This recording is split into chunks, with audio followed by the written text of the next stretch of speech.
let's take a look at everything that I read this past week. First up, I read volume 7 of Hikaru. This, of course, was a fantastic volume. This is one of my all-time favorite horror series, and I know the anime is currently playing. However, if you're watching the anime and haven't read the manga, highly recommend that you read the manga. I do think the manga is just a little bit better than the anime. I might be biased because I do prefer reading over watching regardless. However, this is a fantastic series. This one does, I'm not going to spoil it, but this one does end on a cliffhanger, and it's a pretty wicked cliffhanger. So I am just absolutely stoked for volume 8. I don't want to wait for it, but I have to. But this was a very, very good volume. I read volume 2 of Anoko and Bambi. This series is by the creator of Horimiya, and because it's written by the creator of Horimiya, I assumed I would love this one as well. However, I'm really not enjoying this one, unfortunately. There's nothing wrong with it per se, it's just a little bit slow for my taste. It's a supernatural slice of life series, and it's rather unique in that there is a tiny bit of color and it's a 4-panel series. However, it's far too slow. Because it's a supernatural slice of life, I thought it would be a little bit faster than a regular slice of life, but it's not. And that's okay, it's on me. So I will not be continuing this series. I read volume 1 of Yori-kun to Yori wo Modosu wa niwa. This is a KC dessert series, and if you know me, you know I love a good KC dessert series. This was fantastic. It's really, really funny. It's about a former couple. They broke up in middle school right before they started high school, and he blocked her, or he ignored her per se. She messaged him a million times, he ignored all of her messages, so they didn't technically break up, he just ghosted her, which was sucky. And then when they started university, they both moved to Tokyo, and they ended up moving into the same apartment building right next door from each other. And immediately when they see each other, he tells her, like, let's get back together, like, I love you, I miss you, let's get back together. And she just wants to live a new, like, shiny life in Tokyo, and she wants to forget about the boyfriend who ghosted her all those years ago. And the series follows him trying to convince her to get back together with him, and her kind of avoiding him. It might sound a little sketchy, but it's very, very funny. It's a very good series, I recommend it. And this one is a very new one, too. I read volume 2 of Hat Atelier. I'm loving this series, and I'm so happy I was able to read it.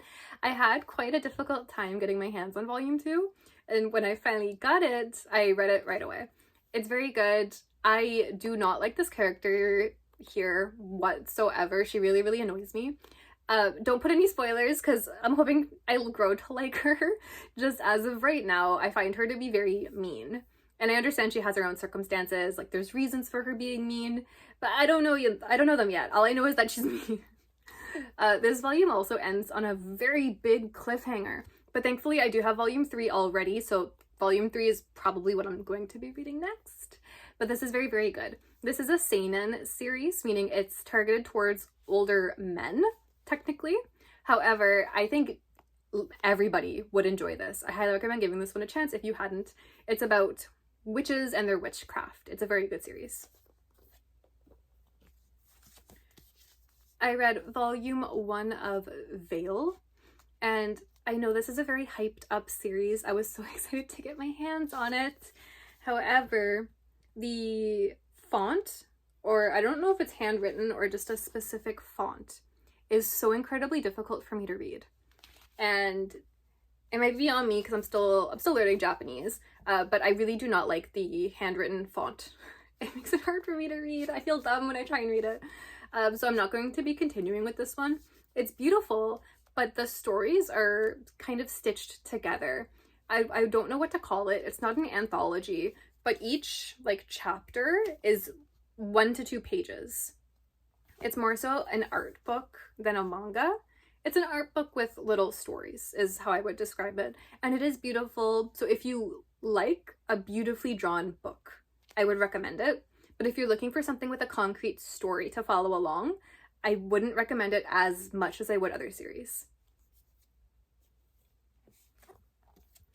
I read volume 2 of Ousama-tachi wa Anoko ni Muchuu. This is a reverse harem shoujo series. It's published in Margaret Comics. And this series tells the story of a shy girl who wants to make friends and the student council members who kind of adopted her and then became obsessed with her. It's cute. I really enjoy it. This one's a fun one and it's very, very lighthearted. So even though it's a reverse harem, there's no big feelings. Like, it's fun. The stakes are incredibly low. You just know everybody really likes her and they want her to be happy. And it's a nice series. I like to read it when I'm not trying to read anything heavy because it's just cute. I really like it. Volume 3 is coming out soon and I'm going to pre-order it probably today. I read volume 2 of Brutal and I love Brutal, and I didn't know this at first, but this is a josei series, meaning it's targeted towards older women. And like reading it, I loved it, so that makes sense. But I never really thought about it before. But this is a very good series. If you're unfamiliar with the Brutal series, it's somewhat similar to Criminal Minds in that you have each volume. So for example, volume 2, it has 2 subplots, so 2 different stories. And both stories are only connected by Detective Dan being in both stories. Each story can kind of live on its own, where at the beginning it follows the criminals and it shows all of their misdeeds. It shows why they're criminals who deserve what's eventually coming for them. And we have Detective Dan, who kind of watches the criminals and then eventually he captures them and enacts his own form of justice on them. So he's a detective vigilante. It's very fun. All of the criminals are terrible, terrible people. Volume 1, one of the subplots, I had to put it down midway through because it was so heavy. So I will say that if you want to try the series, kind of be ready because it does show some pretty awful people. Volume 2, however, was not too heavy. In the 2 subplots, the first one is about a awful family where the father is a journalist who will do literally whatever he can in order to get a good story. And I mean literally anything. And his daughter, who bullied a teacher so hard that the teacher was put on suspension. And then we have Detective Dan eventually giving them what they deserve. And then in the second subplot, we follow a man who just hates women, hates them so much, says their like very existence is an infraction on social norms. He's awful. He has a very twisted sense of how the world should be. And he also hates babies. And Detective Dan loves women and he loves babies. So when he sees this man enacting what he refers to as divine punishment by doing things such as like shoulder checking random women as he's walking, but then running away when a man calls him out, or unclipping a baby carriage, hoping for something to happen. Nothing does, don't worry. Detective Dan comes and he captures the guy and gives him justice, and it's very good. So when you're reading this and you're reading these awful people doing these awful things, you can kind of think in your head, like, okay, like this is awful, but Detective Dan is watching and you know he's gonna take care of it. I really enjoy it, but I like a good revenge story. So I get satisfied reading it. And my last one is, I read volume 1 of Astro Royale. And this is a Viz Media Shonen Jump series.